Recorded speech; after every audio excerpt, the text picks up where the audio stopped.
din po, Kuya Vlog. Okay, magandang araw. Gusto kong tignan tong post again ni Saraba Life. Ano bang petsa to? Teka. Tignan natin ang petsa.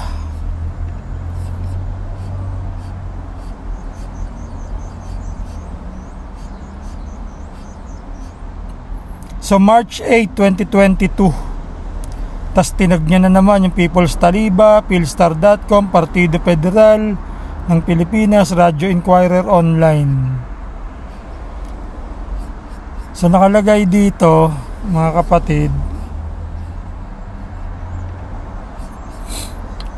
Saraba Life statement. Saraba Life condemns. Kala mo may bilang eh. Saraba Life, may bilang ka ba? Condemns the act of Mr. Manny Sipin. He and this corporation do not represent the entire SRB. Sino ba nagsabi sa'yo na entire SRB yan? Ito talaga oh. Saraba Life, masyado kang papansin, kapatid. Eh di ba National Council kayo na hindi naman nakarehistro? Tapos ano ka na ngayon? Philippines Incorporated ka na ngayon, di ba? Na nakarehistro, pero galit na galit sa inyo National Council kasi inaagawan nyo sila ng gobyerno.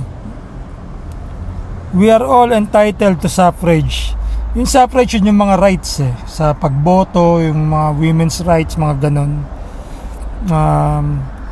And is a non-political organization. Okay, so non-political tayo. Pero nung one BAP binitbit yung SRB. Non-political, tapos sa one BAP binitbit nyo. Kalokohan nyo talaga. Dapat hindi kontra-kontra ang inyong mga pahayag. Kasi pag kontra-kontra, wala kang kredibilidad. Kagaya nyan, supporter ka ng National Council, tapos yung Philippines Incorporated parang gustong pangunahan ng National Council, di ba? Kaya nagalit sila Billy, tsaka si Aye, naghahamon tuloy si Aye ng eleksyon. Alam nyo, Brad Aye, hindi eleksyon ng solusyon. Si Brad Billy, yun din ang tingin niya na eleksyon ng solusyon. Hindi. Sino ba tatakbo kung mag-e-election, Brad Aye? Ikaw. Hindi sa minamaliit kita. Pero pag-uusapan ng kabuuan ng SRB, kapatid na Aye, we need the best. The best of the best. Alam ko magaling ka, marunong ka naman. Pero tignan mo ang akro kung sino ang National Council president nila. Retired colonel ng PNP. Di ba?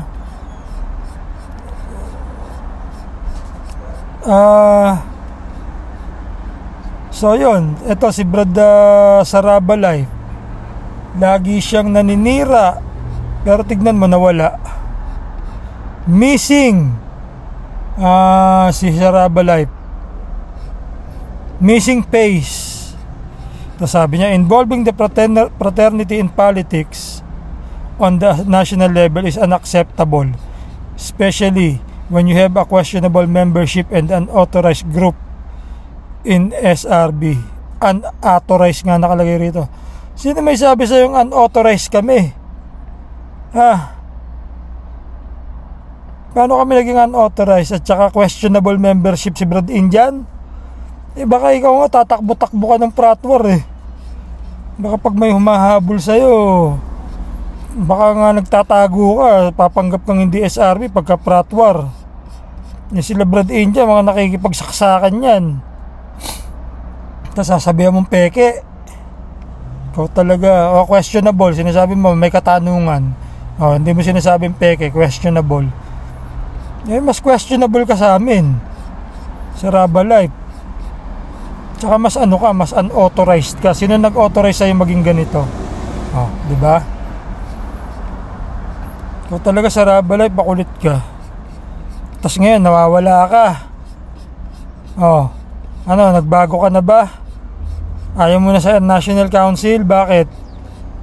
Dahil ang support mo nasa Philippines, na tinatawag ni Brad Billy na cartoon character, yung chartered member. Oh, nawala ka, Nasaan na credibility mo? Di ba?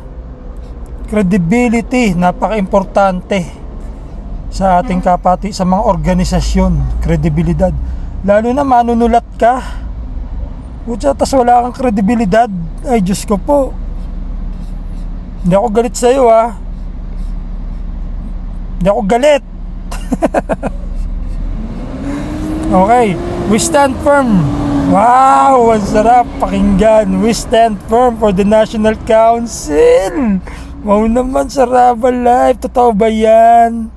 Now you stand firm for the National Council. Nasan ka na? Nasaan na ang firm stand mo? Kapatid sa kapatid, laman sa laman.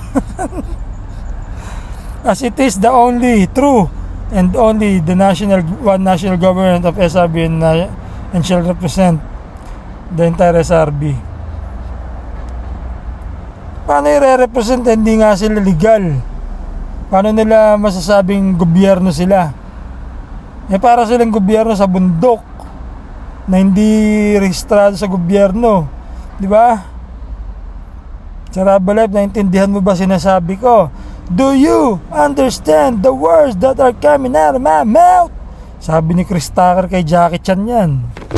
Okay, Saraba Live, please answer my question if you like. Kung gusto mo sumagot, sumagot ka. Kung ayaw mo, wala kang kredibilidad talaga. Okay mga kapatid, peace, Saraba Live. Get a life please.